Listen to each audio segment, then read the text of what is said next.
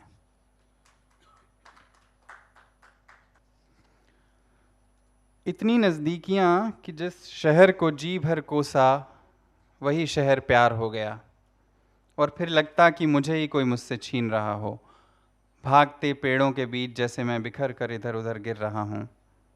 कितने ही नाम हैं जाने पहचाने के जिनके साथ दिन सुहाने और रातें रंगीन होती हैं। डर लग रहा है सबसे। जवाब नहीं देते बनता कि मैं हूँ इस शहर में, बस पड़े रहना चाहता हूँ उन दो चेहरों के पास जो गोद में खेलते हुए चेहरे बने हैं। वे कुछ भी नहीं पूछते इस सवाल के अलावा कि आप भूखे तो नहीं। मैं हंस देता हूँ जवाब देते हुए, मुझे कब भूख लगती है। मैं स्टेशन मास्टर के कमरे के आगे रखी कुर्सी पर बैठा सिगरेट के धुएं को पटरियों की तरफ जाते हुए देखता रहता हूँ। फाटक बंद होता है तो पैदल चल रहे लोग थोड़ा सा झुकते हैं और निकल जाते हैं। जो सवार हैं वो इंतज़ार करते हैं रास्ता खुलने का। ख़त्म हो चुकी सिगरेट को देखकर दूसरी सिगरेट जेब से बाहर आ जाती है। आस या पास कुछ भी नहीं जो जला दे इसे। नीचे पड़ा सिगरेट का टुकड़ा चमकता है और झुककर दूसरी सिगरेट को चूम लेता है। महीनों पहले की वो रात जाने कहाँ से उतर आती है पटरियों पर झूलती हुई। पिघलती बर्फ़ के बीच नशे में झूमते शरीर ने चिपके होठों को दूर करते हुए चाह की थी कि ये भारीपन ना होता तो गले पर प्यारा नीला रंग उभर आता। नशे में ही उसने एक नाम लिया कि ये नीलापन उस पर कितना फबेगा। पागल हो गया था मन उस रात। दूर अंधेरे में पिघलते हुए पहाड़ को देखते हुए वो रात भर बालकनी पर सिगरेटें झाड़ता रहा।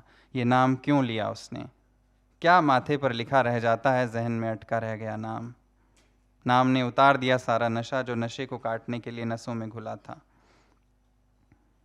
बंद दुकान की सीढ़ियों के नीचे से सिर निकाल कर कुत्ता अजीब सा लुक दे रहा है। सड़क पर ठहरे रह गए पानी में रोड लाइट ऐसे चमक रही है जैसे पूरा चांद हो। सुनहरी रेखा तक खत्म हो चुकी सिगरेट ने होठों को जला दिया है। पानी में झांकते चांद के छलावे पर सिगरेट फेंकी तो हल्की सी आवाज़ के साथ चांद गड्ढ मड्ढ हो गया। सिगरेट का बुझा हुआ टुकड़ा पानी पर तैर रहा है। मन नहीं समझता समझाने पर भी, ऐसे कैसे लौटा जा सकता है। मैं सोचता हूँ कि मेरा होना ज़रूरी है।